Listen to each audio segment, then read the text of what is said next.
untuk karakter yang berada di masjid ataupun yang berada di rumah yang hari ini sedang menyaksikan siaran kami live streaming di Facebook LKI dan juga di YouTube LKI Lamongan. Mudah-mudahan Allah Subhanahu wa Ta'ala selalu memberikan kepada kita semua keistiqomahan dan juga kelapangan rezeki dan juga kesehatan. Amin. Pada malam hari ini kita bersama Ustadz Dr. Muhammad Hambal Sofyan LCPDI. Kita akan membahas bab kelanjutan, yaitu mengenai tolong menolong dalam kebaikan dan takwa. Walaupun bab ini belum disampaikan oleh Ustadz Hambal, tapi kita baru-baru ini, tidak lama, artinya baru kemarin, kita bersama-sama tergerak hati kita untuk membantu, untuk menyalurkan kepada saudara-saudara kita yang membutuhkan, saudara-saudara kita yang sedang diuji oleh Allah Subhanahu wa Ta'ala di Palestina, di Gaza. Dan insya Allah, ya, apa yang antum semua berikan untuk saudara-saudara kita yang ada di Palestina, yang ada di Gaza, dibalas oleh Allah Subhanahu wa Ta'ala, dicatat oleh Allah Subhanahu wa Ta'ala, seperti umpamanya kalau pada yang orang membantu di sana, seperti kita sudah membantu di sana. Ya, itu luar biasanya pahala orang yang sedang menolong orang lain. Dan pada malam hari ini akan kita bahas bersama Ustaz Hambal, dan mudah-mudahan bisa lebih menggugah semangat kita di dalam menolong sesama muslim terutama dan sesama manusia pada umumnya. Langsung saja kepada beliau Ustaz Dr. Muhammad Hambal Sofyan LCPDI. Waktu dan fadil, silakan tafadhol. Assalamualaikum warahmatullahi wabarakatuh. Alhamdulillah, salatu wassalamu ala rasulillah wa ala alihi wa sahbihi ajma'in. Yaqulu Rasulullah sallallahu alaihi wasallam fi marwahul Bukhari wa Muslim min hadithi Muawiyah radhiyallahu an, may yuridullahu bihi khairan yufaqihu fid din. Alhamdulillah, kita bersyukur kehadirat Allah Subhanahu wa Ta'ala atas taufik dan nikmatnya kita bisa hadir dalam majelis ilmu yang seperti ini, yaitu amal-amal saleh yang seperti ini adalah patut kita syukuri, ya. Karena kita biasa, ya, bersyukur itu ketika ada datang rezeki kepada kita. Kita ketika sukses kerja, biasa kita bersyukur. Ketika panen kita berhasil, dapat banyak, kita bersyukur. Ketika dapat rezeki, kita bersyukur, mengucapkan alhamdulillah. Itu sudah biasa bagi kita. Tapi mensyukuri nikmat amal soleh itu yang jarang kita lakukan. Padahal itu adalah nikmat yang luar biasa, pertolongan Allah yang luar biasa kepada kita, karena kita tidak akan bisa mengerjakan amal soleh kecuali atas taufik dari Allah Subhanahu wa Ta'ala, atas pertolongan dari Allah Subhanahu wa Ta'ala. Kita bisa ngaji, ini adalah atas pertolongan dari Allah Subhanahu wa Ta'ala. Ini adalah bagian dari nikmat besar.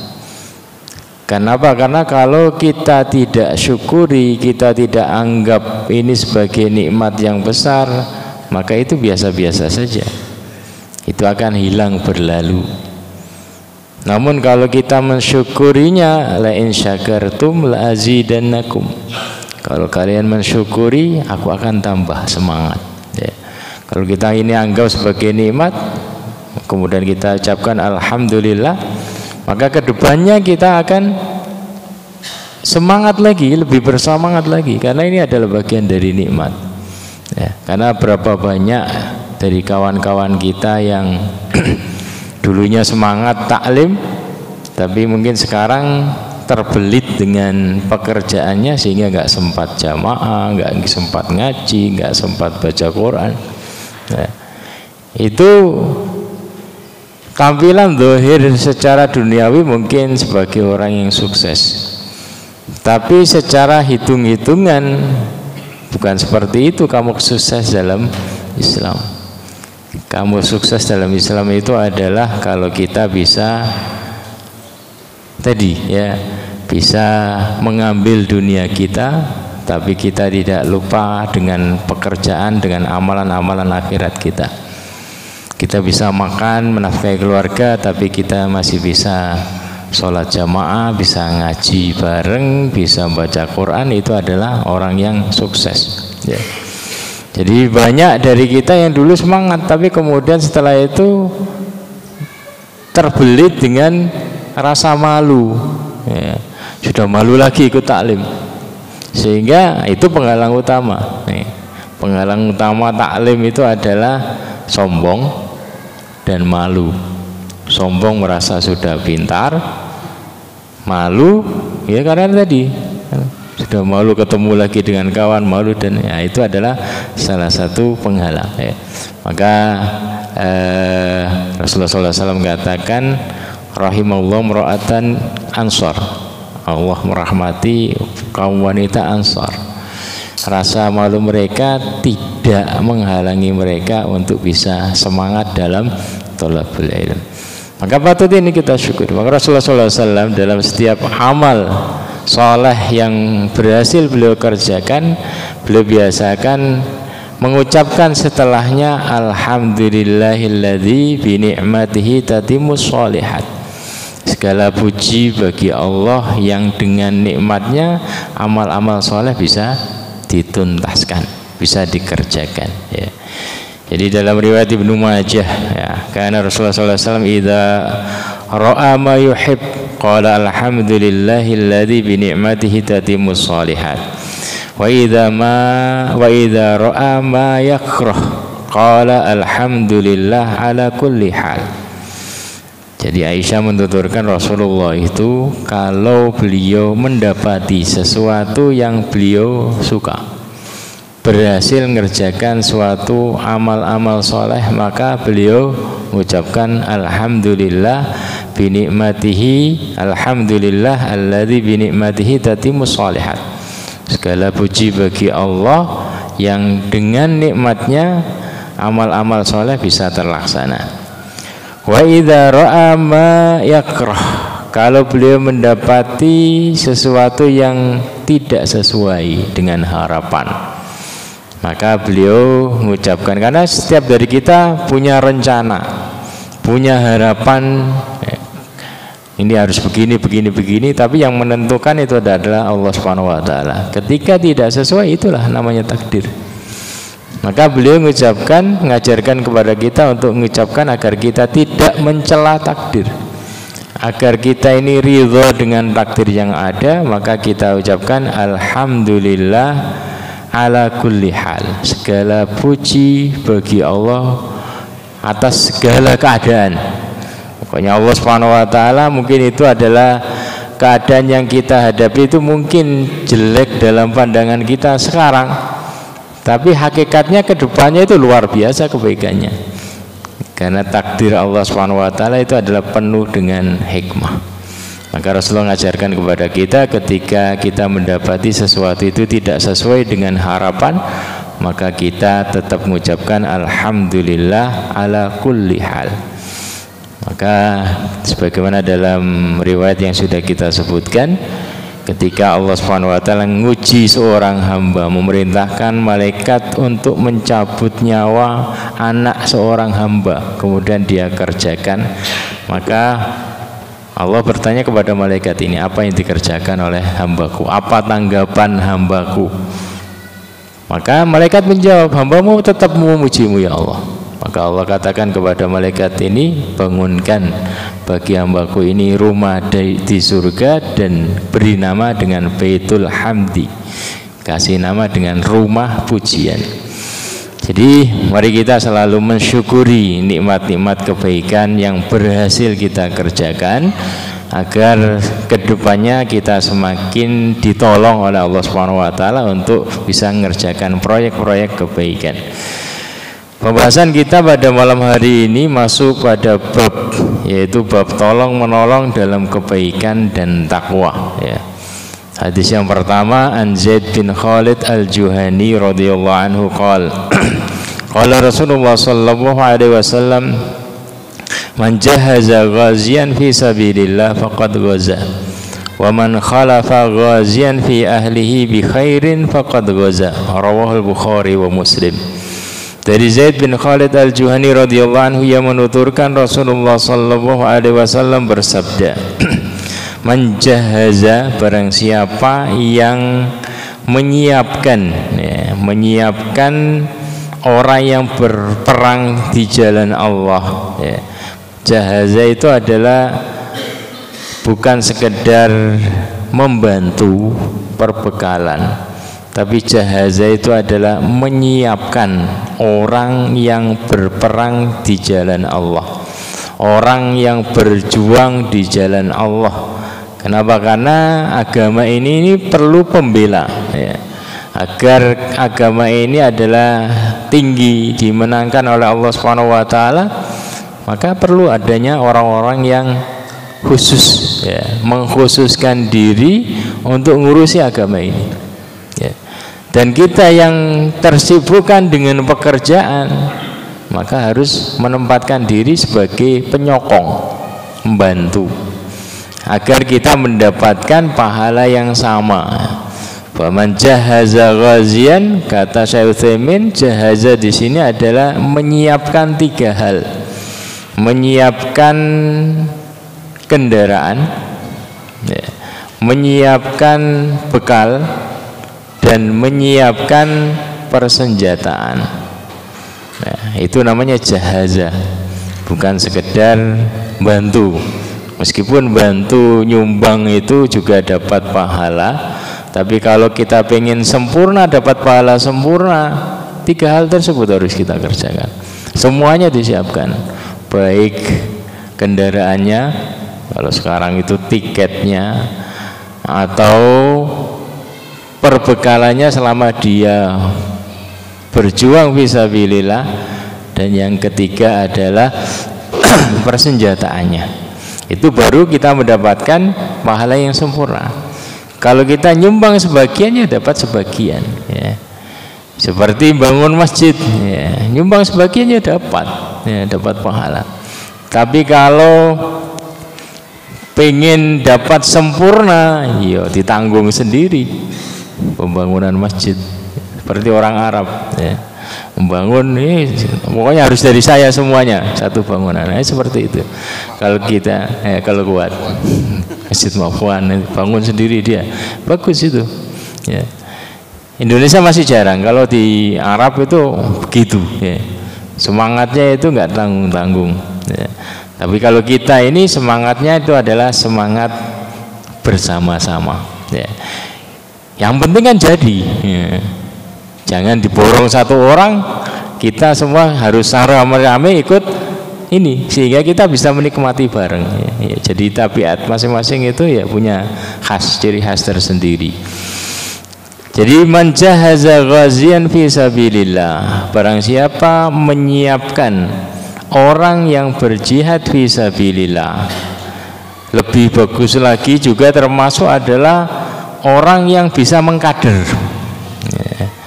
Kenapa? Karena orang itu kalau pikirannya tidak punya tadi visi ke depan untuk menolong agama Allah, maka enggak ada orang yang siap, ya. Maka termasuk juga itu adalah menyiapkan lembaga pendidikan, lembaga pengkaderan, menyiapkan orang-orang siap untuk menolong agama Allah ini, ya. Untuk siap berdakwah, siap macam-macam. Itu perlu disiapkan, ya. Karena dakwah dan yang lainnya itu adalah fardu kifayah. Artinya kalau tidak ada yang melakukan, tidak ada yang mengkhususkan diri untuk melakukan itu, ya semua kita berdosa, ya. Maka harus tadi dipikirkan, ada yang memikirkan. Jadi amal dalam agama ini banyak, luas, ya. Maka kita tidak boleh kemudian mengklaim yang benar itu adalah seperti ini cara kita menolong agama Allah. Ya, tapi bagaimana kita bahu membahu, saling tolong menolong.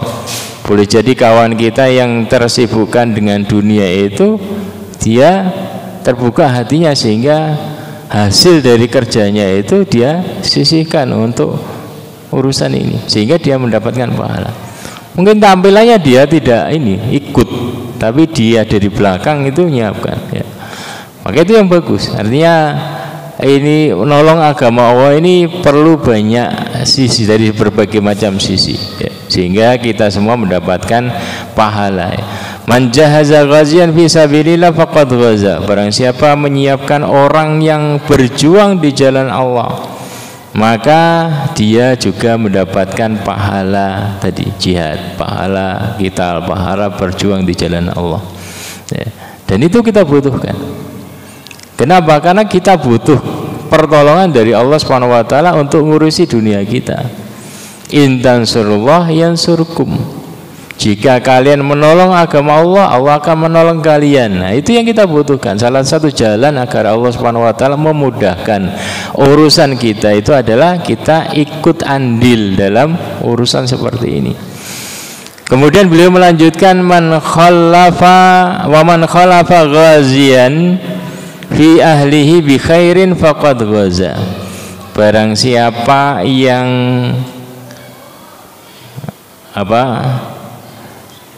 mengurusi keluarga ya.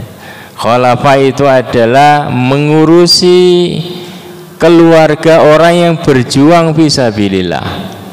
Khalafa itu adalah menggantikan peran ya. Khalafa itu bukan sekedar menyumbang, tetapi menggantikan perang. Karena keluarga itu tidak hanya butuh butuh sumbangan materi, akan tapi perlu ada yang menjaga ya, perlu ada yang mengurusi ya. Jadi itu kalau ingin mendapatkan pahala, waman khalafa ghazian fi ahlihi bi khairin faqad ghaza. Barang siapa yang ngurusi keluarga orang yang berjuang fisabilillah, maka dia juga mendapatkan pahala berjuang fisabilillah. Rawahul Bukhari wa Muslim ya. Jadi para sahabat dahulu yang kaya-kaya jadi tidak tanggung-tanggung. Mereka juga tadi selain ikut berperang, mereka juga nyiapkan jatah untuk mungkin 1000 orang. Dia siapkan kudanya, perbekalannya, termasuk persenjataannya agar mendapatkan pahala double. Utsman bin Affan, Abdurrahman bin Auf ya. Jadi itu adalah gambaran bagaimana jahaza dan bagaimana khalafa ya. Jadi Allah Subhanahu wa taala dengan syariat, satu syariat itu menyiapkan pahala untuk banyak orang ya. Baik yang terjun sendiri, baik yang nyumbang, baik yang ini ya. Jadi Ali bin Abi Thalib ketika ditugaskan oleh Rasulullah SAW pada perang Tabuk tahun ke-9 Hijriah, mau memerangi Romawi. Beliau membawa sekitar 30 banyak pasukan ya, 30 ribuan gitu ya, kalau nggak salah. Itu perlu perbekalan banyak, dan Ali bin Abi Thalib ini ditinggal untuk menggantikan Rasulullah SAW di Madinah. Maka orang-orang munafikin itu berkata miring kepada Ali bin Abi Thalib, dan itu juga mempengaruhi emosi Ali bin Abi Thalib ya. Beliau katakan, ya Rasulullah, kenapa engkau tinggalkan aku bersama para wanita dan anak-anak kecil ya, karena semangat juangnya kan tinggi sahabat Ali bin Abi Thalib. Maka Rasulullah SAW menghibur ya. Beliau menghibur Ali bin Abi Thalib dengan sabda beliau mengatakan, ama tarda an takuna minni bi manzilati Harun min Musa Wahai Ali, apakah engkau tidak rela, tidak ridho engkau aku jadikan penggantiku seperti Nabi Musa menunjuk Harun sebagai penggantinya ketika mau pergi ke Gunung Tur, ya, menerima wahyu Taurat itu. Harun dijadikan oleh Nabi Musa sebagai pengganti. Demikian juga Rasulullah SAW memilih Ali bin Abi Thalib menjadi pengganti beliau di Madinah agar juga mendapatkan pahala, ya, mendapatkan pahala jihad fisabilillah karena beliau menggantikan. Meskipun itu terasa berat bagi seorang pendekar, ya, karena pendekar kan sukanya tampil. Tapi makanya beliau katakan, kenapa engkau tinggalkan aku bersama kaum wanita dan anak-anak kecil, ya. Jadi demikianlah para sahabat Rasulullah SAW di dalam menjalani atau menerapkan prinsip-prinsip membela agama Allah ini. Mereka tahu, oh ini kalau nggak bisa tampil di depan, ya juga ada peran-peran yang lain juga bisa diisi, ya. Dan Rasulullah SAW menerapkan seperti itu. Beliau mengajarkan kepada kita bahwasanya perjuangan ini tidak bisa dilakukan sendiri, perlu banyak tangan, perlu banyak peran. Maka janganlah salah seorang dari kita itu menganggap paling penting perannya. Seorang ustadz dia tidak akan bisa tampil didengarkan dengan bagus kalau tidak ada orang-orang yang menyiapkan, tidak ada orang-orang yang siap mengedit, siap yang menyiapkan kamera dan yang lainnya, sehingga bisa dakwanya bisa tersebar, ya. Jadi ini semua perlu peran orang banyak sehingga kita itu memerankan diri kita sesuai dengan keahlian kita masing-masing agar kita mendapatkan pahala amal soleh tersebut. Ada beberapa pelajaran yang bisa kita peroleh dari hadis ini. Yang pertama adalah bahwa Islam ini adalah agama sosial, ya. Islam mengajarkan kepada kita bukan hidup sendiri-sendiri, tapi Islam mengajarkan kepada kita untuk hidup bareng, beramal bareng, sehingga kita bisa menikmati bareng. Islam mencela orang-orang yang Allah SWT kasih rezeki kepada dia, kasih kelapangan kepada dia, kemudian dia tidak menyampaikan kepada yang lainnya, tidak ngajak orang lain untuk menikmati kelapangan yang Allah berikan kepada dia, ya. Dalam surat Al-Ma'un Allah SWT berfirman, ara'aital ladzi yukadzibu biddin, tahukah engkau orang yang mendustakan agama, orang yang beragama akan tapi agamanya itu dusta.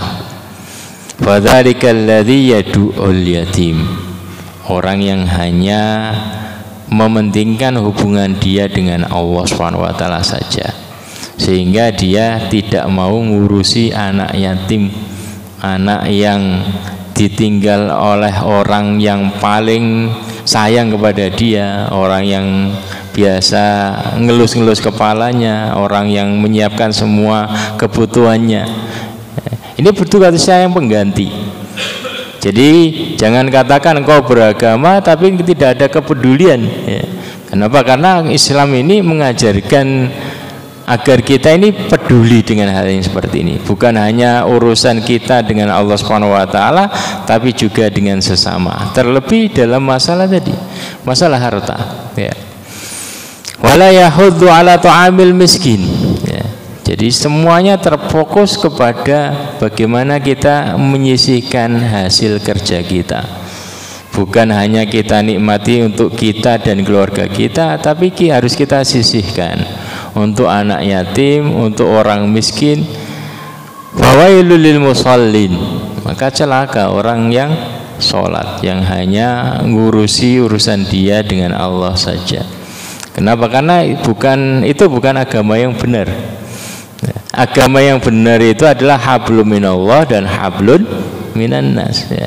Fawailul lil musallin alladzina hum an salatihim sahun, orang yang sholatnya itu sahun, lupa, tidak khusyuk, ya. alladzina hum yura'un, yang sholatnya itu hanya untuk riya. Yang terakhir adalah wa yamna'unal ma'un, dan dia menghalangi. Ma'un itu adalah harta dia untuk dinikmati orang lain, ya, untuk diberikan untuk mensedekahi orang-orang yang lain. Maka ini merupakan gambaran bagi kita tentang bagaimana cara berislam yang benar. Allah Subhanahu wa taala memulai dari tadi, yaitu di harta kita. Jangan sampai kemudian harta yang kita peroleh itu hanya khusus untuk untuk kebutuhan kita dan keluarga kita, tapi harus disisihkan. Kenapa harus disisihkan? Agar harta kita semakin berkah, agar harta kita ini semakin cukup, mencukupi keluarga kita. Karena kamus Islam itu, kamus akhirat itu berbeda dengan kamus matematika. Kalau kamus matematika untuk keluarga saya saja kurang, bagaimana saya kasihkan kepada yang lain, kepada masjid, kepada yang lainnya? Itu kamus matematika dunia kita. Tapi kamus Allah berbeda, kamus Islam beda. Agar itu menjadi cukup, kamu sisihkan sebagian, kamu sisihkan sebagian untuk membantu agar yang lain menikmati, yang membutuhkan ini menikmati, maka Allah akan cukupi. Jadikan harta sisanya itu menjadi lebih barokah. Harta barokah itu adalah harta yang mencukupi, ya. Jadi agar rezeki kita ke depannya ini semakin barokah. Kan kita kan kadang seperti itu, untuk saya saja kurang-kurang, ya. Tapi Islam tadi ngajarkan, tinggal kita percaya dengan janji Allah ataukah tidak. Kalau kita percaya, maka insya Allah itu kita sisihkan untuk nolong agama Allah, kita sisihkan untuk fakir, miskin, anak yatim dan yang lainnya. Insya Allah itu akan menjadi penolong bagi kita. Dan itu dicontohkan oleh Rasulullah SAW, ya. Jadi beliau adalah seorang yang kaya raya karena istri beliau adalah orang yang sangat kaya, ya, di Mekah. Tapi beliau tidak menikmati sendiri. Beliau ajarkan kepada kita bagaimana cara menikmati dunia kita, bagaimana kita mengajarkan kepada kita cara yang benar mencintai harta kita, mencintai uang kita, nah, yaitu dengan tadi menginfakkannya fisabilillah untuk agama Allah dan yang lainnya, karena itu yang langsung masuk rekening akhirat kita, yang abadi itu yang itu. Masuila Rasulullah sallallahu alaihi wasallam, dalam riwayat Muslim, ya, dikatakan bahwasanya diriwayatkan masuila Rasulullah sallallahu alaihi wasallam syai'an qad faqala la. Ya, tidaklah Rasulullah sallallahu alaihi wasallam diminta sesuatu oleh sahabat kemudian beliau jawab tidak. Mesti beliau jawab iya kalau masih ada. Ya, jadi semua banyak datang kepada Rasulullah sallallahu alaihi wasallam, beliau kasih sampai habis, ya. Ketika habis beliau ngasih doa agar dicukupkan, orang yang datang dicukupkan, ya. Jadi itu adalah contoh bagi kita bagaimana Rasulullah SAW mengajarkan kepada kita cara beragama yang benar. Bahkan ketika beliau belum diangkat menjadi seorang Rasul, ya. Jadi ketika Rasulullah SAW itu berada di Gua Hira itu, kemudian datang malaikat Jibril dan beliau ketakutan. Maka beliau datang kepada Khadijah, menggigil minta diselimuti, dan beliau mengatakan faqala li Khadijah wa akhbarahal khabar, ya, laqad khasyitu ala nafsi ya Khadijah, saya khawatir ada keburukan menimpaku. Faqalat Khadijah, maka Khadijah istri beliau ini menghibur Rasulullah SAW, kalla, tidak akan ada keburukan menimpamu ya Rasulullah, ya. Wallahi ma yukhzika Allah abadan, Allah tidak akan menyia-nyiakan kebaikan yang telah engkau kerjakan. Innaka latasilur rahim, karena engkau adalah seorang yang biasa menyambung tali rahim. Wa tahmilul kal, orang yang biasa membantu orang yang kesusahan, ya. Ini sebelum beliau diangkat menjadi nabi, ya. Wa taksibul ma'dum, engkau itu sibuk kerja, tapi hasil kerjamu engkau kasihkan kepada orang yang nggak punya. Kalau orang duniawi kan kerja ya saya nikmati, tapi enggak. Rasulullah SAW, engkau sibuk kerja tapi engkau berikan kepada orang yang enggak punya, tidak engkau nikmati sendiri. Wa taqridhaif, engkau adalah orang yang biasa memuliakan tamu. Wa tu'inu ala nawaibil khair, dan engkau biasa menolong tadi proyek-proyek kebaikan ya. Ada proyek-proyek kebaikan beliau aktif ya. Ini dalam riwayat Sahih Bukhari, artinya menunjukkan kepada kita itulah Rasul yang khairul hadis, baik-baik contoh petunjuk dalam mengamalkan ajaran agama Islam ya. Dalam riwayat Tabrani an Ibnu Umar radhiyallahu anhu anna rajulan ja'a ila Nabi sallallahu alaihi wasallam faqala ya Rasulullah ayyun nas ahabbu ila Allah wa ayyul a'mal ahabbu ila Allah. Ada seorang datang kepada Rasulullah SAW dan bertanya, ya Rasulullah, siapakah manusia yang paling dicintai oleh Allah dan amalan apa yang paling dicintai oleh Allah Subhanahu wa taala? Maka Rasulullah sallallahu alaihi wasallam menjawab, ahabbun nas ilallahi taala anfa'uhum linnas. Orang yang paling dicintai oleh Allah Subhanahu wa taala adalah orang yang paling bisa memberikan manfaat kepada yang lain. Ya. Itu orang yang paling dicintai oleh Allah Subhanahu wa taala. Itulah agama sosial. Ya. Sebagaimana dia bisa memberikan manfaat kepada orang lain, membahagiakan orang lain.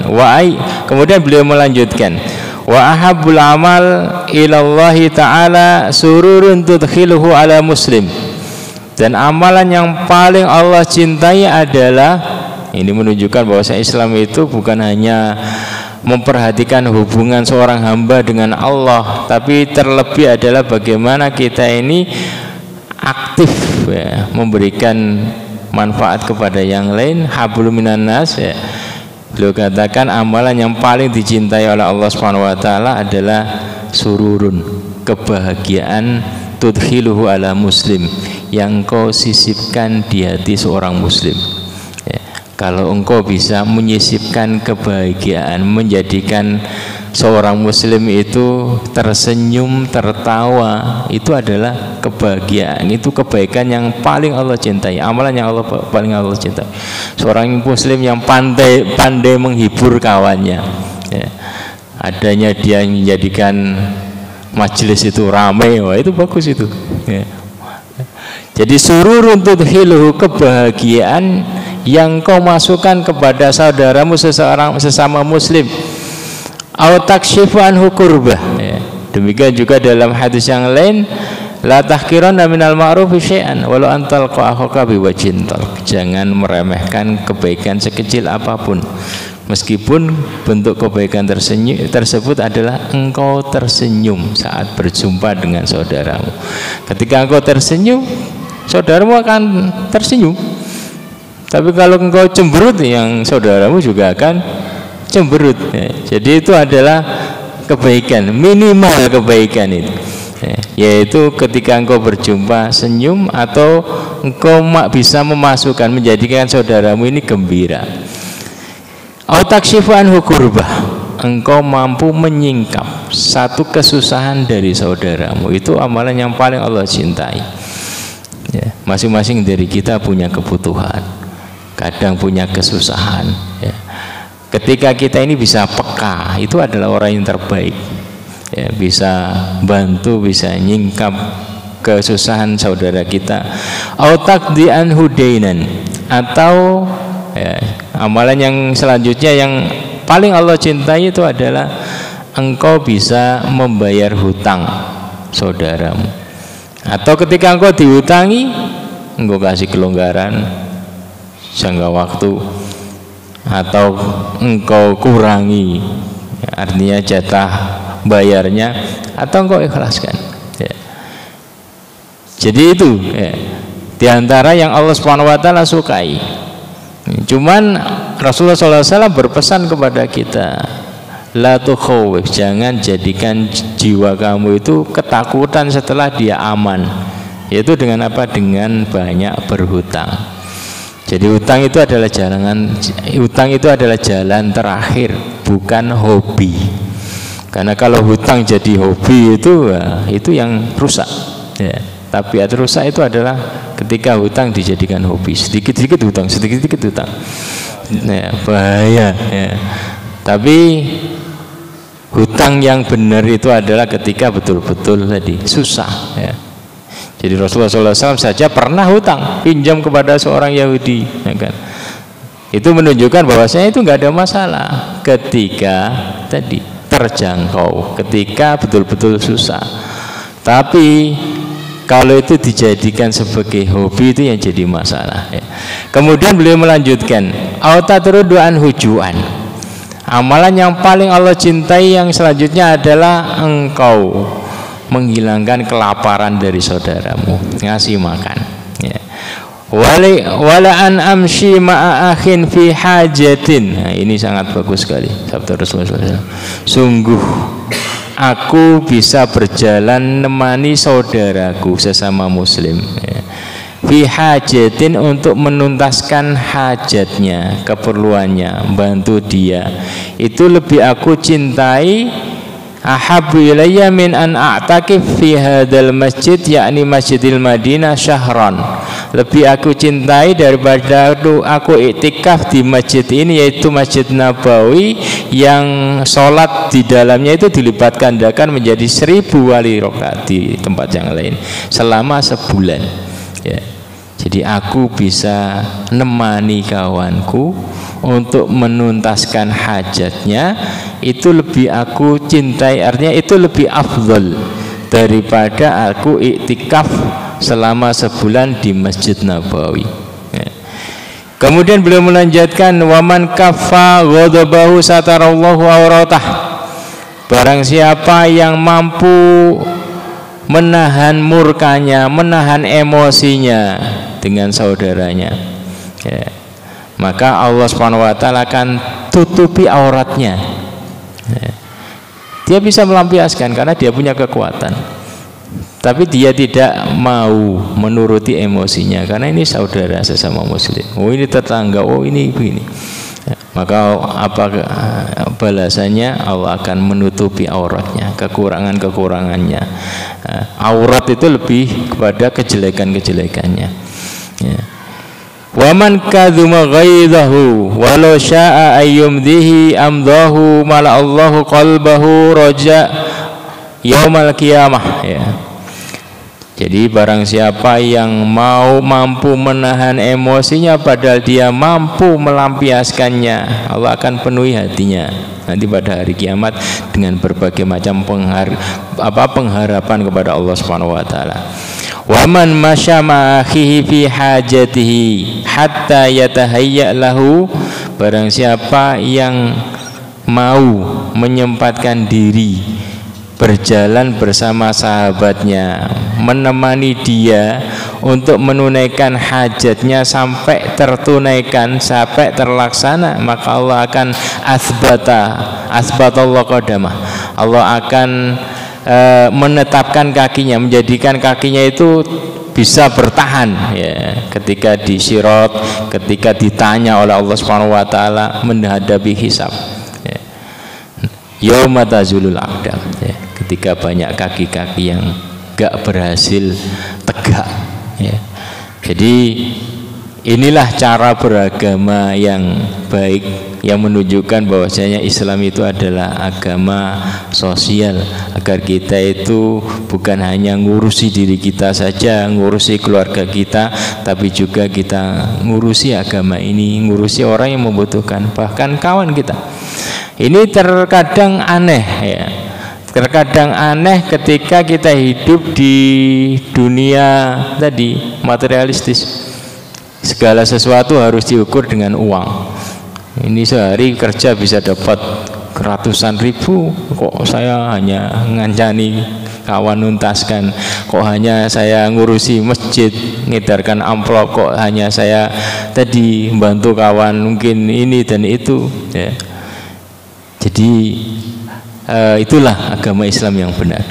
Jadi Islam itu adalah agama yang saling tolong menolong, agama kepedulian. Demikian juga dalam hadis yang diriwayatkan oleh Imam Muslim an Abi Hurairah radhiyallahu anhu an Nabi sallallahu alaihi wasallam qala man naffasa an mu'minin kurbatan min kurabid dunya naffasallahu anhu kurbatan min kurabi yaumil qiyamah.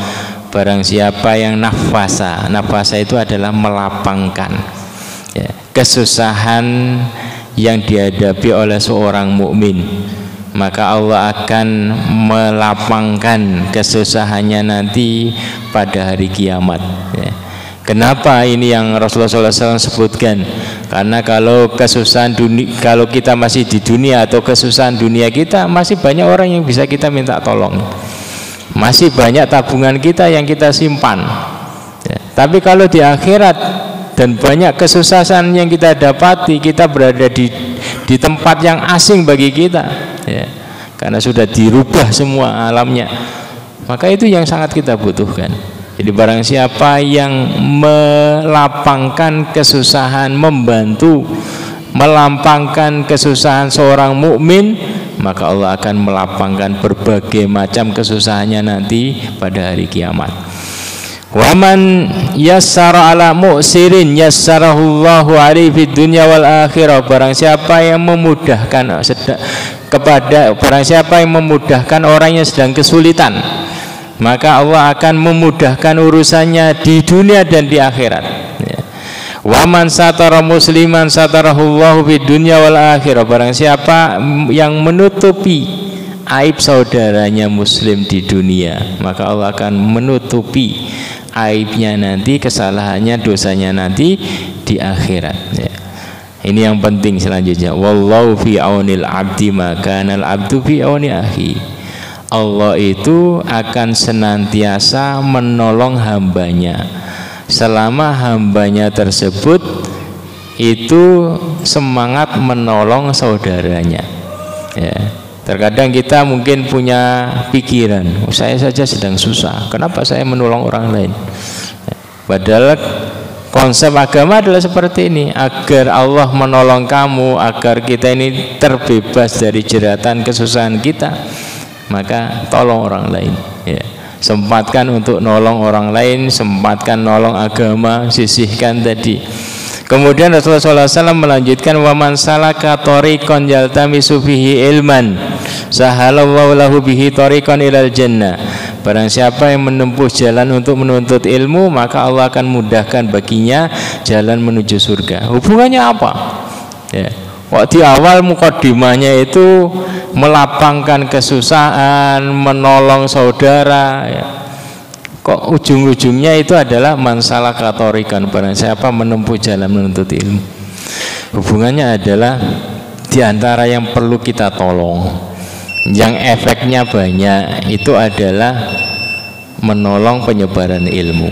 Kita aktif dalam ngaji, demikian juga aktif dalam nolong orang untuk memudahkan bagi dia ini thalabul ilm. Kita sumbangkan untuk ini bagi organisasi yang semangat untuk agar orang ini mau ngaji. Itu bagian yang harus dipikirkan, dan itu yang tadi akan mengefek banyak, karena dengan ilmu orang akan sadar nolong. Karena agama ini yang seperti ini tidak dipahami kebanyakan orang. Karena kebanyakan orang itu memahami, saya ya cari kerja ya untuk saya nikmati, kan seperti itu.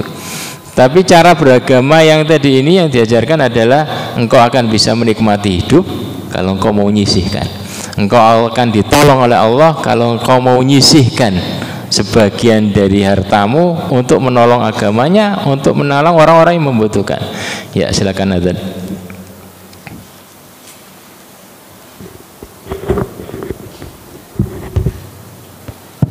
Barangkali ada yang batal wudhu, bila bisa bila wudhu dan kembali ke tempat semula.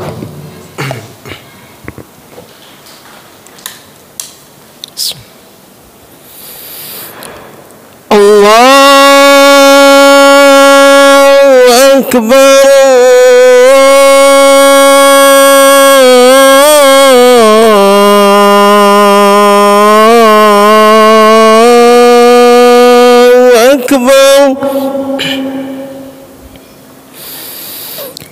Allahu Akbar.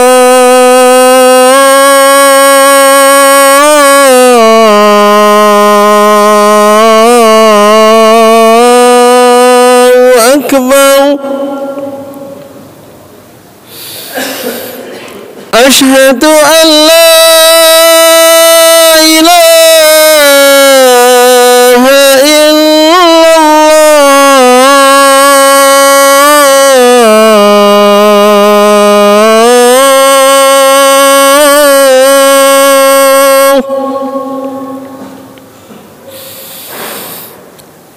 أشهد أن لا إله إلا الله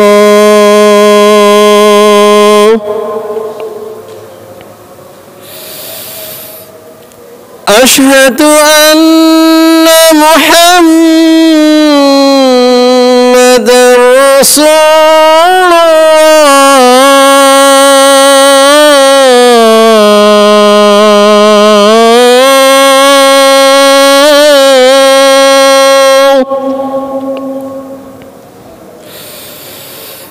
أشهد أن محمدا رسول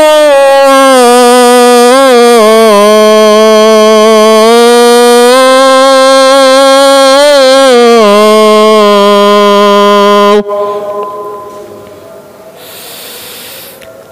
حي على الصلاة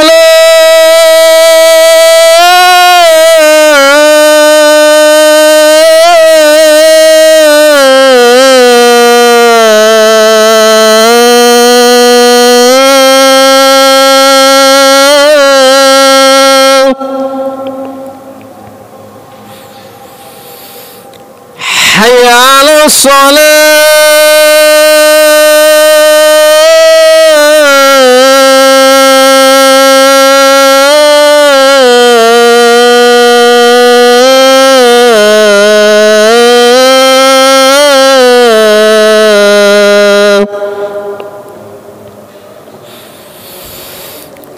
حي على الفلاح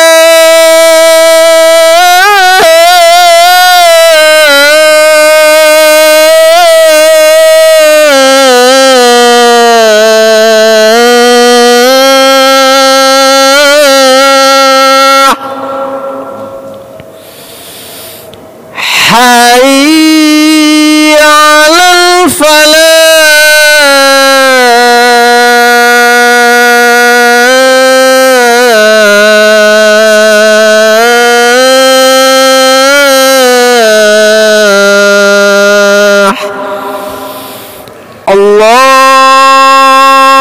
الله أكبر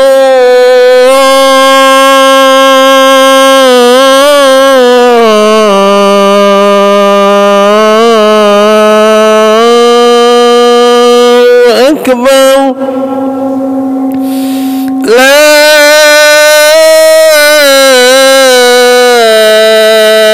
إله إلا الله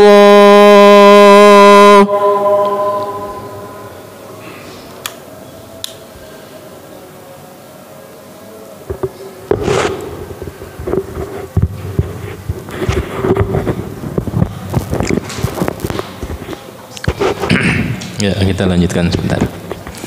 Pelajaran yang kedua yang bisa kita peroleh dari hadis ini, jadi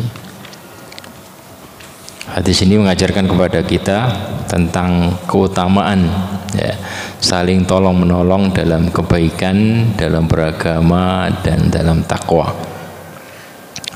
Kalau tadi dijelaskan tentang beberapa hadis ya, bagaimana Allah Subhanahu wa taala itu akan memberikan pahala kepada kita ketika kita menolong suatu kebaikan. Demikian juga Allah Subhanahu wa taala memberikan balasan ya. Kalau tadi memberikan pahala, demikian juga memberikan balasan yang setimpal, bahkan balasan Allah ini lebih banyak lagi ya. Yaitu wallahu fi aunil abdi maka al abdu fi auni akhi. Allah akan menolong hambanya selama hambanya ini mau menolong orang lain.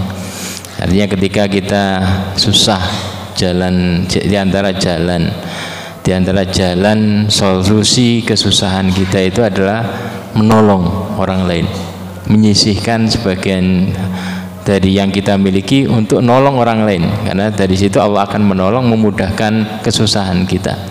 Ya. Dalam hadis yang lain juga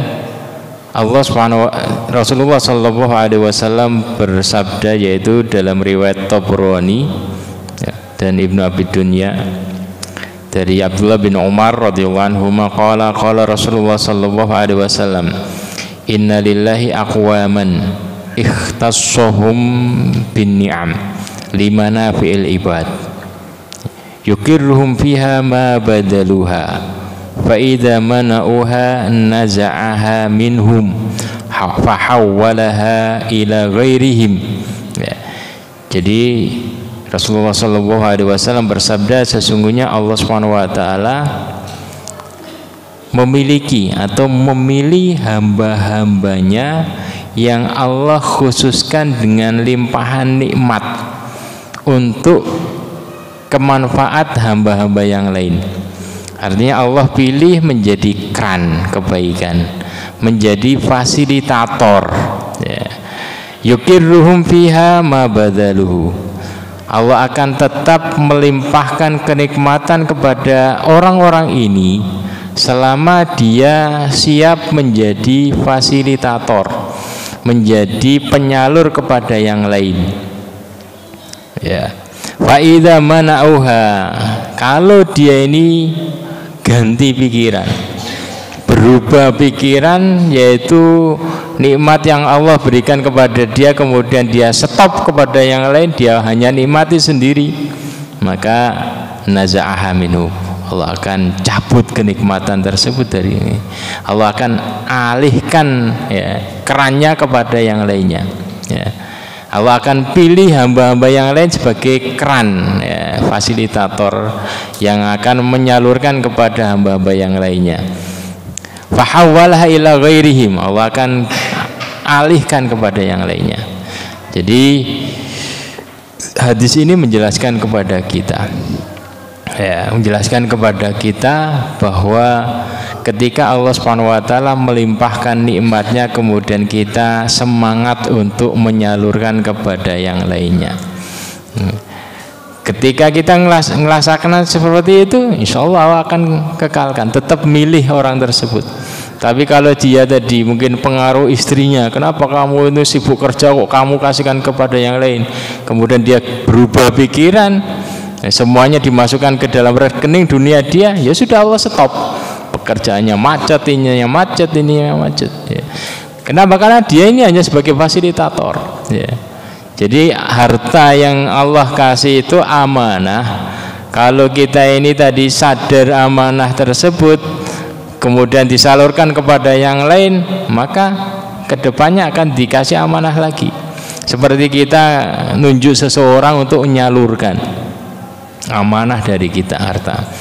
Kemudian ternyata orang tadi itu betul-betul amanah salurkan. Besok kita tetap milih dia sebagai agen kita. Tapi ketika kita kasih titipan amanah, kemudian dia tumpuk sendiri di rumahnya, ya, maka besok kita nggak akan titip lagi. Apa disuruh dititipin infak 1 juta dibelikan HP sendiri di ini, besok nggak dikasih lagi, nggak dipercaya lagi. Demikian juga Allah kepada hamba-hambanya yang Allah kasih rezeki itu. Kalau dia ini amanah tadi, ya, padahal Allah itu minta tidak semuanya. Kalau kita kan ngasih seseorang untuk ngasih amanah untuk disalurkan kepada yang lain, semuanya harus dikasihkan. Tapi Allah tidak, nggak usah dikasihkan semuanya. Kenapa? Karena Allah katakan walladzina, hamba-hamba Allah yang Rahman itu adalah ketika dikasih harta tidak kemudian semuanya diinfakkan, tapi juga tidak dipegang semuanya. Walakin baina dzalik, tengah-tengah, ya. Jadi maksimal ya mungkin 50%, ya, tengah-tengah itu, ya. Padahal Allah tidak minta itu disalurkan semuanya, sebagian, maksimal 5%. Kalau dia amanah, Allah akan tetap menunjuk dia sebagai fasilitator. Tapi kalau tidak, maka ya tidak. Ini adalah pentingnya bagaimana tadi itu. Apakah kita ini menjadi Allah sudah pilih kita, atau kita ingin dipilih oleh Allah Subhanahu Wa Taala menjadi fasilitator tersebut? Ya tadi kita nyisihkan, ya, berusaha mendidik kita menyisihkan. Ketika kita ini Allah pandang kita ini mampu menjadi tadi keran, menjadi fasilitator, maka Allah akan pilih kita. Tapi kalau dalam pikiran kita ini kita selalu orang butuh, maka ya selalu butuh terus, ya selalu kekurangan terus. Dalam sebuah riwayat Sa'ad bin Abi Waqqas, beliau mengatakan innama yansurullah hadhil umma bidha'ifiha bidakwatihim wa salatihim, ya. Jadi orang-orang yang membutuhkan, orang-orang yang tidak punya itu punya kekuatan tersendiri. Sesungguhnya Allah itu menolong umatnya itu dengan orang-orang yang tidak mampu. Kenapa? Karena sholat mereka itu khusyuk, doa mereka ini khusyuk, ya. Itu akan lebih jaya Islam itu dengan orang-orang yang kekurangan itu. Demikian juga dalam riwayat yang lain, an Anas bin Malik radhiyallahu anhu qala Rasulullah sallallahu alaihi wasallam kam min ash'as akbar di timrain la yubah lahu law aqsama Allah la barrah. Ya, berapa banyak orang yang acak-acakan rambutnya, kakinya berdebu, pakaiannya itu sederhana, tidak terkenal, tapi kalau dia bersumpah atas nama Allah, pasti Allah akan kabulkan. Demi Allah ini akan begini, Allah turuti. Kenapa? Karena tadi itu orang yang selalu khusyuk. Makanya Rasulullah SAW kemudian bersabda dari Abi Darda dalam riwayat Ahmad, innama tunsaruna wa turzakuna bidu'afaikum. Sesungguhnya kalian itu diberi rizki, ya. Malah ini pakai innama, hanya saja, ya. Sesungguhnya betul-betul, ya, kalian itu ditolong oleh Allah dan dilancarkan rezeki kalian itu karena orang-orang yang lemah yang kalian tolong, ya. Artinya mereka ini yang kita tolong itu menjadi sebab kelancaran rezeki kita, yang ini menjadikan kita ini selalu semangat, bukan sombong kamu tolong, tapi karena kita butuh doanya mereka agar rezeki kita semakin lancar, urusan kita semakin dimudahkan. Demikian juga ketika kita menolong agama Allah ini, Allah akan menolong kita di dunia dan di akhirat. Demikian, assalamualaikum warahmatullahi wabarakatuh. Ya, selanjutnya yaitu sesi tanya jawab. Monggo dari bapak-bapak, ibu-ibu, barangkali ada yang mau bertanya.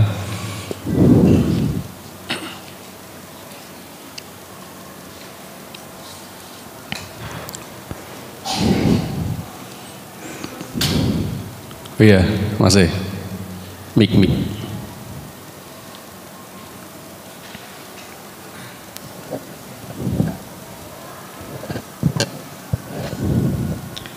Bismillahirrahmanirrahim. Assalamualaikum warahmatullahi wabarakatuh. Wassalamualaikum warahmatullahi wabarakatuh. Tentang itu Ustaz, bab tolong menolong dalam kebaikan yang sekarang lagi trending topik, yakni bagaimana cara kita sebagai muslim mensikapi pengungsi Rohingya, yang mana pengungsi tersebut membutuhkan pertolongan, akan tetapi warganet maksudnya dari kalangan kita itu seakan-akan memojokkan mereka, menjustifikasi mereka. Terus bagaimana sikap kita sebagai seorang muslim untuk bertabayun? Terima kasih. Ya.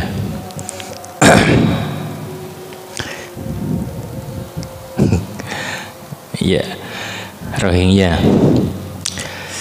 Jadi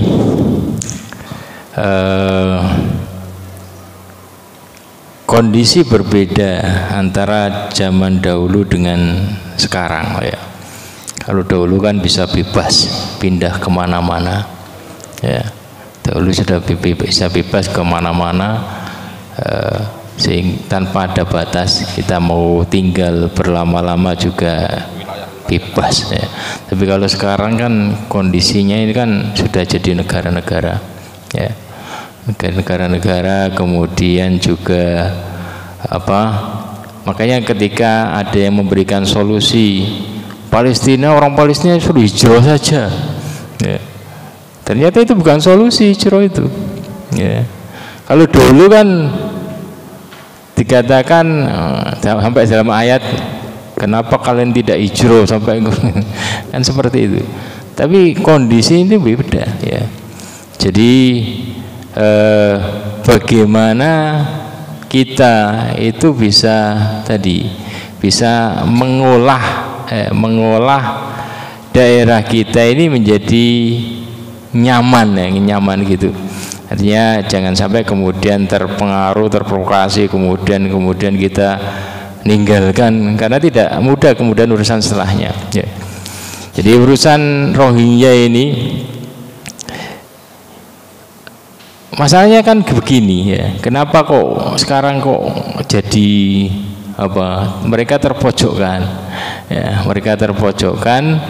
Kemudian karena ada kasus-kasus yang seperti di Malaysia, kemudian di ini dan ini, kemudian bagaimana mereka berubah jadi setelah lama, kemudian meskipun ini juga ada katanya ada peran tadi medsos tadi itu agar beda kenapa kok beda sikap antara Palestina dengan Rohingya kan gitu, sama-sama Muslim dan yang lainnya ya kita ya semampu kita membantu ya.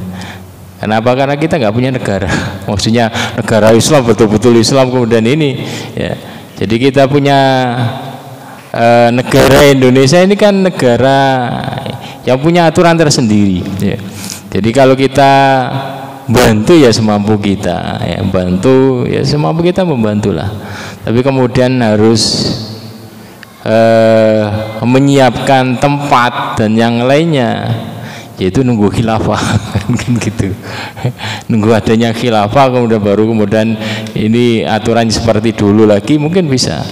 Tapi kalau kita paham kondisi hari ini seperti itu ya serba susah ya, kita ngasih solusi ya gimana ya semampu kita bantu ya. Tapi kalau harus menyiapkan tempat dan yang lainnya kan omongan yang lainnya warga Indonesia bisa membutuhkan, kemudian begini dan yang lainnya. Jadi ya kita berbuat semampu kita ya. Kita mampu, ini adalah saudara kita sama Muslim ya kita bantu ya. Tapi kemudian bagaimana harus dikasih tempat daerah terkhusus. Nah ini kan kebijakan khusus. Seperti kita ada orang-orang datang ke rumah kita, kemudian apakah harus sampai kemudian kita kasih tanah kita kemudian ini ya, kalau mau ngasih enggak apa-apa, tapi kalau enggak karena saya belum saya siapkan kan gini ya semampu kita bantu. Artinya ketika begini loh, ketika itu kan kebijakan mereka ketika pindah ke negara yang lain, mungkin pandangannya nanti di sana ada tempat dikasih ini ya bagaimana gini kalau gitu itu menimpa kita, bagaimana kita bersikap itu ya artinya jangan mudah lah kemudian meninggalkan daerah kita karena orang kafir, orang nggak suka itu mudah ngusir orang Islam itu, dikasih babi kemudian dikasih anjing ini sudah pada minggir semua.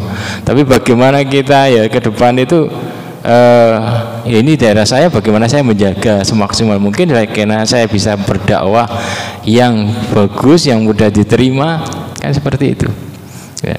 Kenapa? Karena kondisinya beda dengan dahulu. Kalau dahulu kan tanpa batas-batas, mau hijrah kemana saja bisa ya. Maka kalau orang pandangannya tadi kan itu kan menunjukkan salahnya tadi, salah orang yang ngasih solusi, hijrah saja, Palestina hijrah saja kayak ini, selesai urusan kan gitu. Ternyata hijrah itu bukan solusi. Kenapa? Karena kondisinya sudah lain, karena sudah negara-negara sendiri. Untuk menjadi warga negara kan harus begini. Berbeda dengan dahulu. Kalau dahulu bebas, Salman Al-Farisi dari sini pindah ke sini misalnya, bebas. Kalau sekarang ya lain. Ya kita ya berbuat semampu kita. Tidak dipaksakan kemudian harus tadi memberikan semua yang kita miliki, tapi ya semampu kita berbuat ya. Karena Allah Subhanahu wa taala. Demikian. Semoga bisa membantu. Ya, seperti itu Mas ya. Monggo yang lainnya.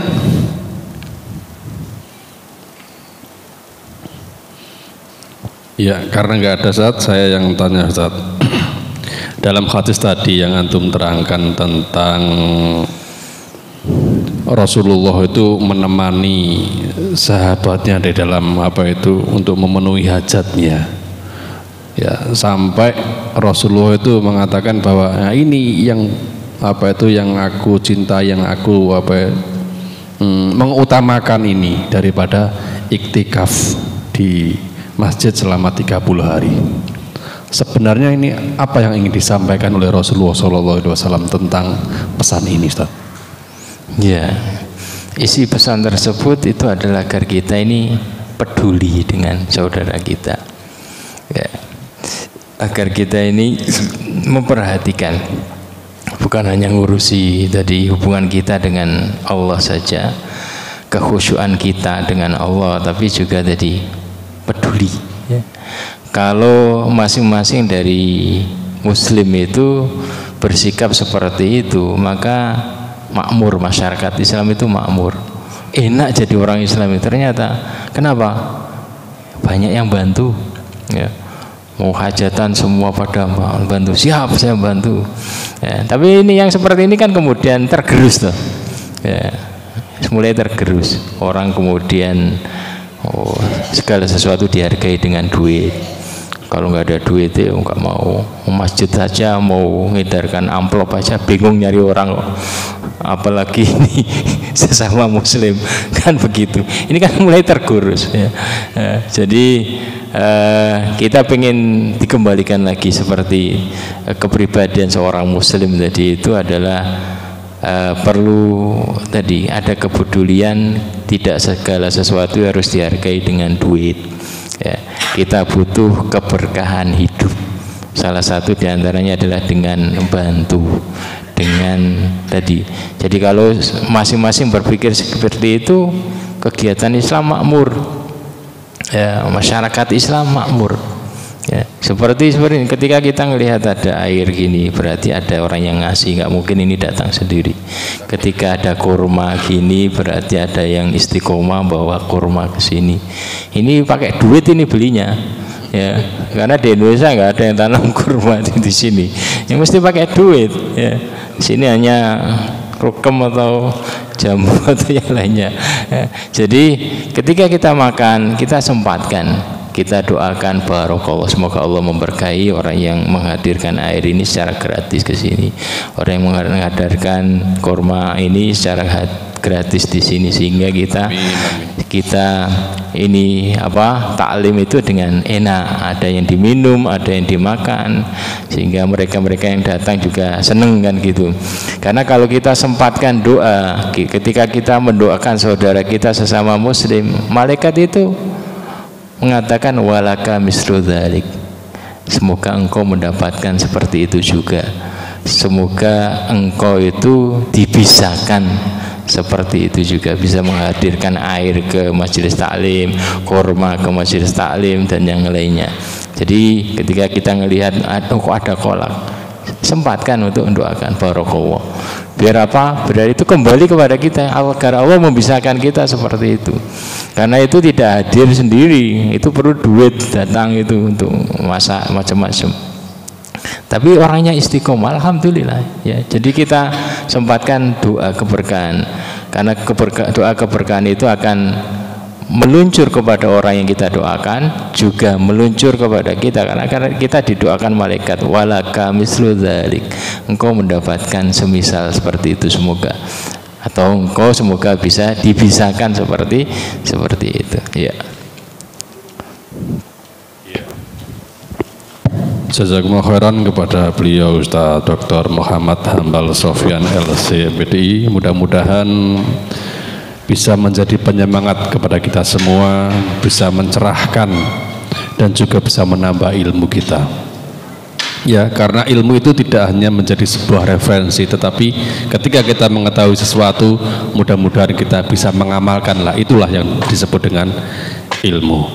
Mohon maaf kalau ada kesalahan. Kita tutup dengan bacaan hamdalah dan doa kafaratul majelis. Alhamdulillahirabbil alamin. Subhanaka Allahumma wa bihamdika asyhadu an la ilaha illa anta astaghfiruka wa atubu ilaik. Wassalamualaikum warahmatullahi wabarakatuh.